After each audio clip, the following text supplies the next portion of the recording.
Assalamualaikum warahmatullahi wabarakatuh. Salam sehat, salam sejahtera buat kita semua. Apa kabar murid-murid yang budiman? Saya harap dalam keadaan sehat walafiat, tetap semangat, rajin dan belajar. Sebelum ke pembelajaran, dukung terus channel saya Sinau SD Channel. Jangan lupa like, share, comment, and subscribe channelnya Pendidikan. Murid-murid, sebelum kita belajar, marilah kita berdoa terlebih dahulu. Berdoa dipersilakan.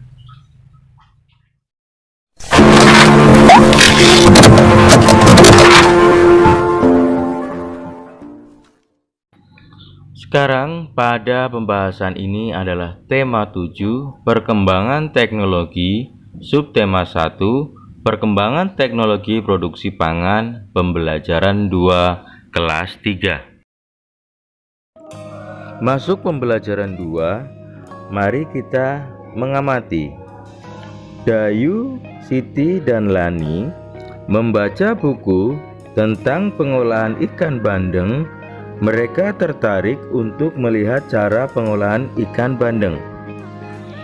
Esok harinya, Dayu, Siti, dan Lani mengunjungi tempat pengolahan ikan bandeng. Mereka berkunjung ke rumah Pak Sarip. Pak Sarip memiliki kolam ikan bandeng.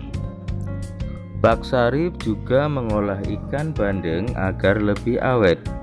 Pak Sarip membuat ikan bandeng presto.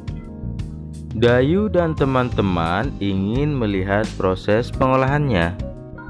Nah, murid-murid yang budiman, ayo membaca. Bacalah teks tentang bandeng presto. Bandeng presto. Bandeng presto adalah ikan bandeng yang dimasak dengan menggunakan panci presto.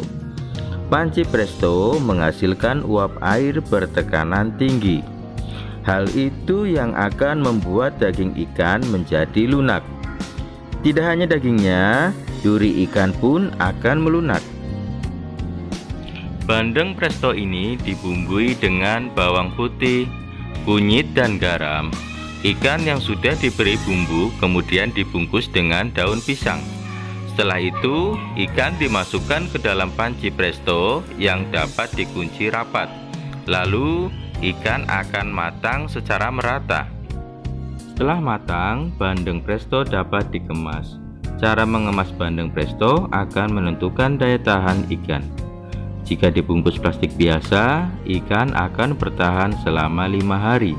Namun, jika dibungkus dengan menggunakan plastik tahan udara, ikan akan bertahan hingga 3 bulan. Nah, sekarang ayo berlatih.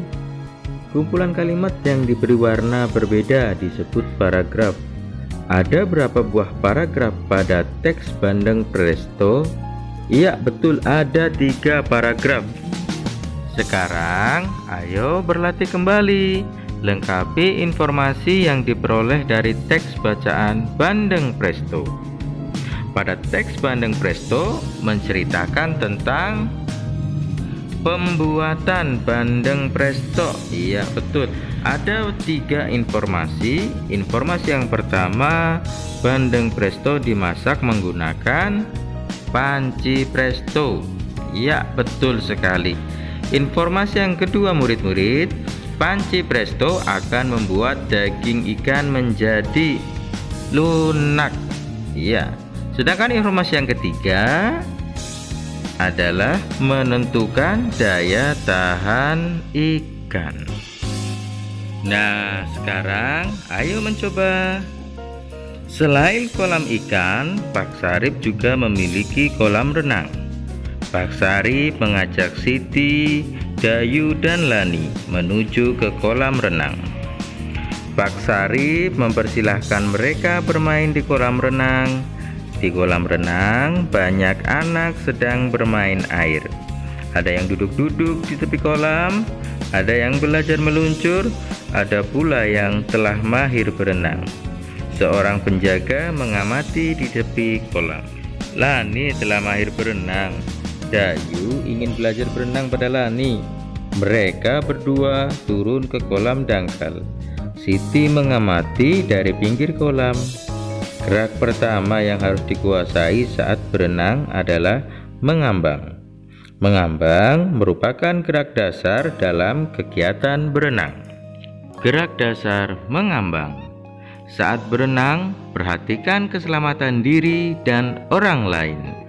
Gunakan alat bantu seperti pelampung untuk menjaga keselamatan diri saat belajar mengambang dalam air.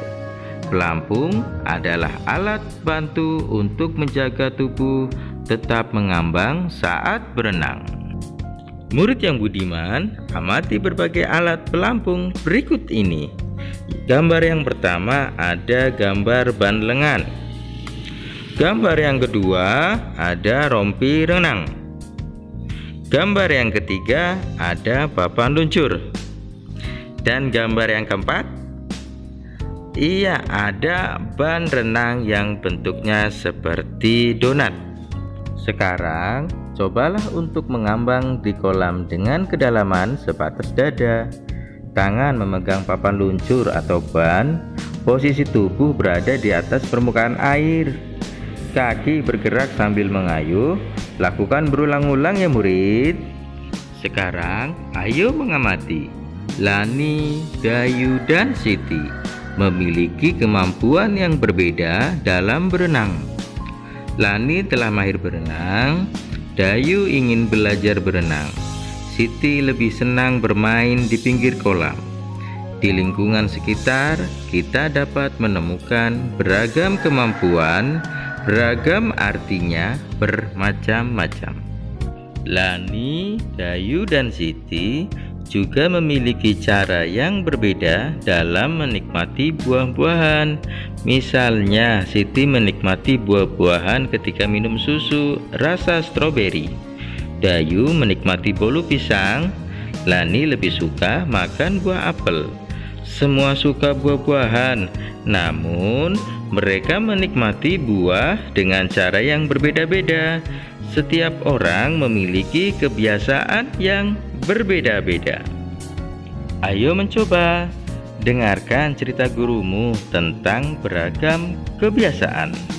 Dapatkah kamu menyebutkan perbedaan kebiasaan Dayu, Siti, dan Lani dari cerita tersebut?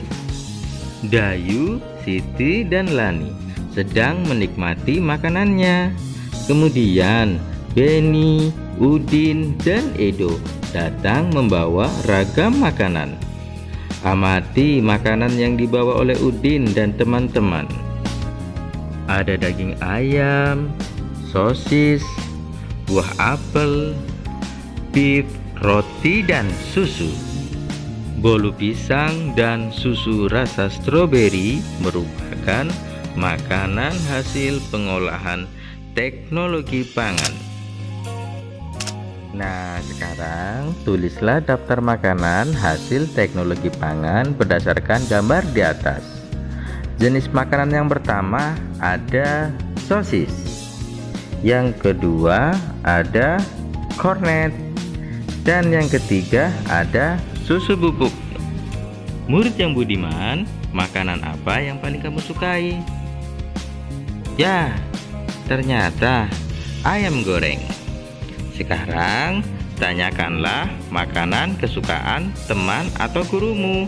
Wawancarai 3 orang teman dan 2 orang guru untuk mengetahui makanan kesukaan mereka. Ayo berdiskusi. Setelah melakukan wawancara pada teman dan gurumu, tuliskan hasilnya pada tabel di bawah ini. Misalnya, saya suka makanan ayam goreng. Amati hasil wawancara pada tabel di atas. Apakah mereka menyukai jenis makanan yang sama? Apakah semua menyukai makanan hasil teknologi pangan? Diskusikan bersama temanmu, kemudian lingkari jawaban yang paling tepat di bawah ini.